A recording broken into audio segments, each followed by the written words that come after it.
I'm Jonathan Ragins, and my role was Gabriel. Is there anything that you had to like search within yourself to play this character?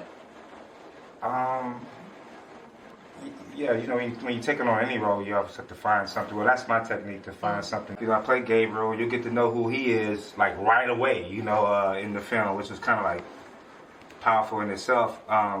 Connecting with Gabriel, I actually was, this for all my brothers out there, you know, I was actually on the other side. Like, you know, I was the one trying to talk and communicate, and I was met with the cold shoulder. So I actually had to pull from the reverse of the situation. Being like the one who's like, you know, you're trying to make the relationship work. Right. You're existing with a person who's there, obviously, right, but they're not giving anything to make the relationship get better. Jermaine posted that clip. That clip got so many views. It did. Of all people, me, while I'm going through a fucking phone? We got 10 years, Gabriel. 10 years. No ring, no sign of things taking a turn for the better. But you want to sit there and still refuse to make the one thing that I do ask of you happen. But if it ain't working, why you still here? Where the fuck am I going, Gabriel? Huh?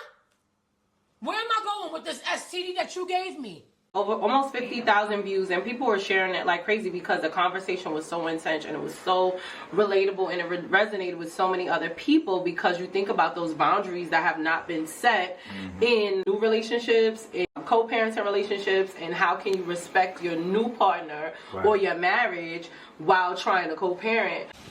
If your baby mother does not stop calling you and texting, her name hasn't changed. Why do you keep defending her?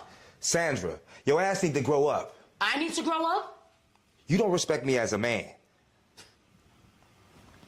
You know, a lot was said in that scene, and it was like, oh, people didn't like you just because of what she was saying. But then it was like, it's not your fault that somebody's reaching out to you. You know what I mean? Yeah, that first scene in itself is like a very, very later conversation. A kiss, I had to give her a lot of props because she really came within, prepared, already in the headspace of the scene. We went right into it.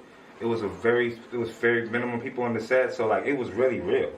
And she even said herself that she pulled from some personal experiences. I could just feel it coming out of her. Of course, we saw it. You know, yeah. A pretty scene. It wasn't meant to be a pretty scene. It was very raw. It was authentic. You know, usually you see couples, they fronting for the gathering or whatever, or Christmas, how just had Thanksgiving, right? We had people fronting, right? When you pull behind the curtain, that's what that opening scene, that's what you may see. Right. Is this your first time working with the brand? No, this is my fifth time. I think there's When is on Tubi. There's A Time and a Place is also on Tubi. Words Can Explain, that's YouTube. And you played my brother in that one. You played my baby daddy in this one. Right. So it's been a great experience working with Jermaine. Always gives you. What I want to say about cooking yesterday's grease, what I thought was very important, is that it's funny, right? There's a lot of times I really laughed. A lot of times I was really moved, or even almost like triggered when it's about some of the relationship stuff. You know, things are very relatable, and it can be very painful.